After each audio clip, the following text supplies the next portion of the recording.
Hi all, welcome to ക്രിക്കരീന. വിജയ് ഹസാരെ ട്രോഫിയിൽ ജാർഖണ്ഡും കേരളവും തമ്മിലുള്ള മത്സരം ഇപ്പോൾ പുരോഗമിച്ചുകൊണ്ടിരിക്കുകയാണ്. ഒരു തകർപ്പൻ വിജയത്തിലേക്കാണ് കേരളം ഇപ്പോൾ കുതിച്ചുകൊണ്ടിരിക്കുന്നത്. സൂപ്പർ താരം സഞ്ജു സാംസൺ ഇത്തവണത്തെ വിജയ് ഹസാരെ ട്രോഫിയിൽ കളിക്കുന്ന ആദ്യത്തെ മത്സരമായിരുന്നു ഇത്.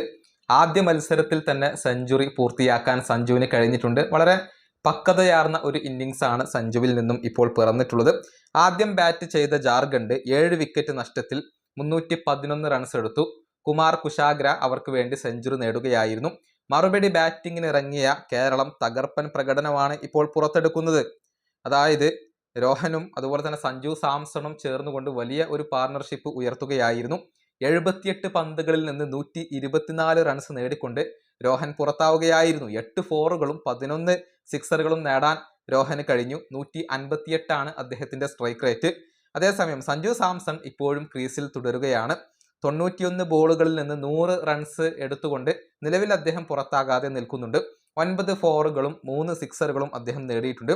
കൂടാതെ ബാബ അപരാജിതാണ് ഇപ്പോൾ സഞ്ജു സാംസണൊപ്പം ഉള്ളത്. ഇനിയിപ്പോൾ 65 റൺസ് കൂടി നേടിക്കഴിഞ്ഞാൽ കേരളത്തിന് വിജയിക്കാൻ സാധിക്കും എന്നുള്ളതാണ്. 1 വിക്കറ്റ് മാത്രമാണ് നഷ്ടമായിട്ടുള്ളത്. ഏതായാലും ഒരു 9 വിക്കറ്റിന്റെ വിജയത്തിലേക്കാണ് കേരളം ഇപ്പോൾ കുതിച്ചുകൊണ്ടിരിക്കുന്നത്. ഈ വീഡിയോ അവസാനിപ്പിക്കുന്നു. അടുത്തൊരു വീണ്ടും കാണാം.